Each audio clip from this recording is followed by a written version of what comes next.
Tama Hamad Lakshning si Maruna Kogi Ngasiki the Yauriba, Ayamba Pausing si Tamogi, Taubal District ki, correspondent Oiba Kogi Ilangba, Ramesorbu, Koi Congress ki, Walker ni Haiba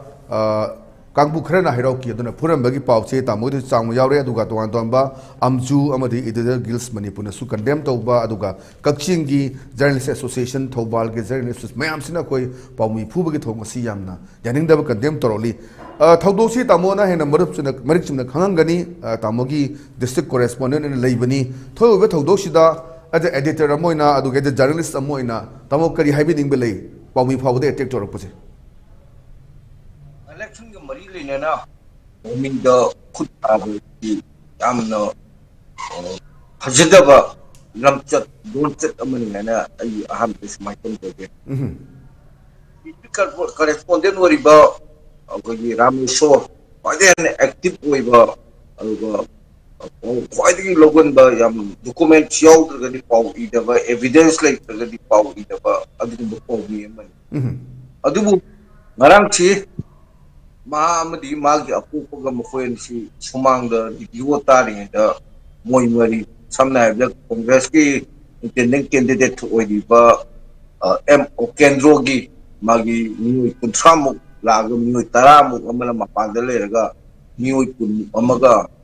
Manu Company, Sumanga. Hexangapaga, I give paper for a high, Aduga, Karigi the Maka, Sigi Pausi Kamine Ibano. Kalam Pong Kakanda, Hayroka, Pim Sepizina, Torga, a Puva the Vinu and Shue, Aduga, MLA, ex MLA Oken, the Mim de Gino, my cap for the Ena Pauchi. Hayo Pauchi, not only Naharu Toda, Shanghai Express, to paper, Mayamam Yauri, Aduga, electronic medium, Amam the Loina Yauri. Atamnena, Manipur paper, Kudimota, newspaper, Kudimota, Loina highlight on about. Open word about what come to Karigimota Ramesho, Atamana Sangaga, Furumano, I beg question Chile. Topan district correspondent ladies say Ramesho Matondana Hajariva. Aduna, Aduguma Mayam do not. What can the Yamna buy slave among the obviously Yamna Noitova Togo Omani, although Ramesho Mapadu Anu, my Mamang, the Tamin, the river radio, the Tugairaga, Ramesho, the Pugo Hoguni. So, Mamai Mamita, hopefully, Makuk, than a lady, Aduga, Apoli, Magi, Tabak, Lip Habitate, Lipsida, Magagi, near Kibakau, Mayam, Duna Madam or Kanda, Magi, Tabaki, Manu, Sharus, the crack, Satana, X-ray, Doctor, crack, Chadere. Bell Parohara Adumba people do it. Somebody am the region of a launch the Torpa have share. That Labaki, T. I don't control Atopa Kendra Man Manataba. I don't see election in the Mata, Akoi me Sinerciare, Hatuna Ciare, Haiba, Yum Tugaibi, me Pubi, I think the meat Toby Adumbagi culture Makairo the Lak was number more Kanda. Marang si ay po mi or pagda ay nang si Mikhail Marili na hero kendra si Lanbunga shop man heavy wakum dune. Pauji ekta baga Thobal district ki form mayama generate ay shama Thobal hospital da sangagal wedding ida koi Thobal district ki additional SP operation masamang lak na potna yenge gesi pak lokolam de ay sang kanda potong da jadi hero police station sanga case resta to correct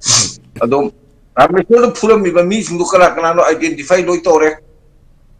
puri mi sindi list hero police station the pisan gara even additional SP masamukta madgi coffee yo kre the SP Jogesandra Masadi masamaki auto station e ma laying mapanti arang se sabki bani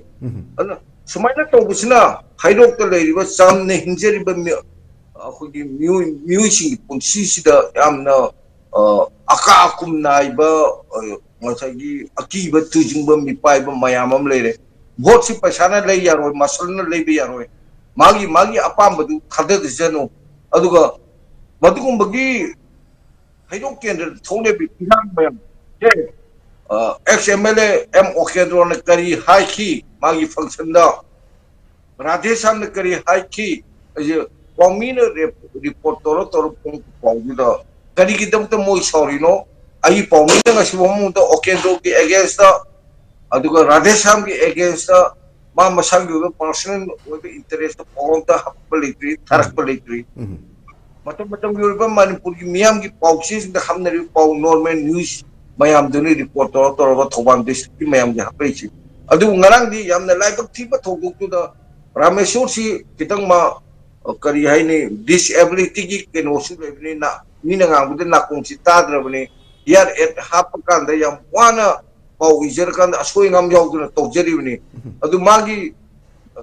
na tadra ma pham da thajan bi de ki hoji he na mu na do suktin khre ngang na sang na ba ki kara ta bangam bi sang si kara rang bi hen jan khre hai hajeri ba anu mi ba mu ki थमोई मियोई असम हौना चट खंगदब मिनुसी यौद आनाग चटकबदि चटपसे याम याम मसिमदि याम क्वाट ओइबा याम स्ट्रॉंगेस्ट टाइम द मसी याम कंडेम तौरेना आई थमजगे अदुगा अमरोमदा अखोगी करेस्पोंडेंट रामेश्वर फुरमब मतुंगा हाइरोक लेब कांग्रेस की कांगबू लाइब कांगबू दो एम ओकेंद्रो की कांगबू ने खंगना खंगना अरांग जी कांग्रेस की कांगबू का मीटिंग पांगपो कांदा मोगी प्रेस नोट हम थादोरे अथेंग बदा करी हैंग थादो के द नारो थोबा की पामी रामेश्वर द फुबा सोफन नंखी बदु कांग्रेस के मरी लेने दे न मियाम तो उत चाइने न बा अब हम सिंगा कांग्रेस न तो प्रेम सिकुंबा यामने लुजो दबा politics to bude namma thong khang ba